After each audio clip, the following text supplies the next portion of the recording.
Okay. Oh man. Okay. Welcome, guys. This is the asus Ali. So, made my video yesterday before I unboxed it. After that, it took. Let me explain. It took around 3 to 4 hours. Now, I was seeing everyone's posts about this device on the initial setup and everything, how it was a pain in the ass. And I was just like, okay, what do they mean? It's just any different from any other Windows handheld that I've had. So let me start by saying the setup was easy. You know, at first it felt weird to type on the touch screen, like I had to press it harder, but maybe the screen wasn't wiped because right after I wiped the screen, it was good. So maybe, I don't know, the dust that contracts. But I was trying. Okay, note that it only has one USB port. That's a down. But I was like, okay, I'm gonna get a USB hub, put my 5 terabyte hard drive in the back, be ghetto with it and tape it. Hey, it's whatever. But 5 terabyte is still not even a lot. I haven't even scorched the earth with some of my games. All my emulation games, ROMs and everything like that. But as far as like, my PC games, I haven't even gotten everything from my Steam. So it sucks, but I only download the games that I will play. I'm gonna try to hurry up this video. It took 3 to 4 hours because I was doing testing. I was confused because when I have the USB hub, I need the USB hub so I can also, when I want to play on the TV, I can hook up to the TV. I was thinking about, replacing it as my gaming PC completely, especially when I get the external GPU. But it took me 3 to 4 hours to do testing and figure out how to get my games on it because it wouldn't work it wouldn't work with my drive for some reason. So what I mean by that is with the USB hub. So it will make a sound that it's recognizable, but it wouldn't show up when I have it on the USB hub. When I had it without the USB hub, plugged it in, it recognized it and it worked. So I thought it was the hub. I used my other external drive that has all my games, my 16 terabyte, and it worked with the USB-C hub. So I was really mad and confused. So I was like, okay, maybe it's not doing it because of the cord I'm using, which was this one. I had a bunch of these laying around, but I only had I was trying to do this one because it's more sturdy and more comfortable than the USB-C one right here. So that was a problem. And I was praying, then I was like, okay, nothing is working, it's making me mad. It's not showing up. I can't play this thing without my games and charging at the same time. So figured it out. Needed a USB-C to USB-C. So the adapter I has only has USB 3.0 ports. They don't have USB-C, only one for the power draw. And I had to get one that had a USB 3, then an adapter to put it in USB 3 to USB-C, and it finally worked.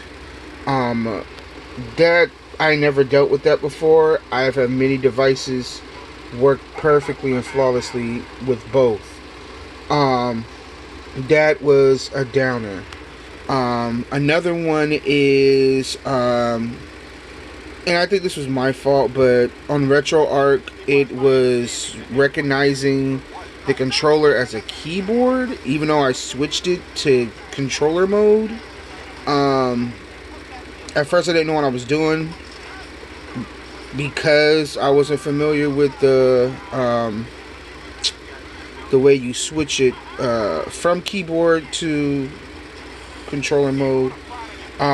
Excuse me guys, I'm so sorry. Trying to hold this and concentrate at the same time. But then I figured it out. I haven't had any other problems like I've seen other people, like the controller mode and everything like that. I try to update it, do the best I can. I'm still kind of baffled because I feel like I'm doing something wrong. I feel like I haven't updated everything I tried, because another one is play PS2 and it kind of stutters, and it's only like that not because of the frame rate but because of my hard drive speed. So I was a little bit confused on that. I've had plenty of devices recently also. I had the Geek also, and that did not give me any problems with, you know, stuttering and everything like that, which is just a little bit, so everything's still playable. Another one is when I transfer files and stuff, I feel like it's not given 100%. When I'm transferring like my files and everything. Another one is it hiccups, it freezes a little bit sometimes when my hard drive, because it's my hard drive speed to the USB hub. But I've had this on the Steam Deck. The Steam Deck only had one USB port and everything worked flawlessly. So, with that, don't get me wrong, the Steam Deck gave me problems too. You're always going to find some kind of issues when you come with devices that just came out. But it's like, it's a little bit annoying. Now, I love this thing. I love how comfortable it feels. I love the design. Maybe the little dynamics right here, they could have did a lot better. It's kind of weird, but I love it. I don't like the D-pad. I like how it feels, but I really wish they didn't use this, because I used in fighting games, I couldn't even use the combos because it wasn't, you know, getting all my inputs. It was annoying. So I'm gonna try to figure something out on that part. But man, it was a bitch to get this thing going, and I didn't think it would. I'm still testing it and everything like that. I think it's amazing. I just think that when it comes to like the Chinese companies and stuff, they got it pretty much in hand. I would have thought asus would have got this going because they're familiar with it, but when it comes to handheld based type shit, I think they should have, you know, start doing more research or asking around, because, you know, 1X Player, all that, GPD, they pretty much had it down. Like I said, I'm not saying I ain't have no problems, or you're not going to have problems with those other devices too, but like I said, their main focus was on portableism, and the other one is the battery doesn't really last, and that's with all of them. But I feel like this one, this device is 10% more of the battery going down even more, because most of the time you have to play this on turbo mode,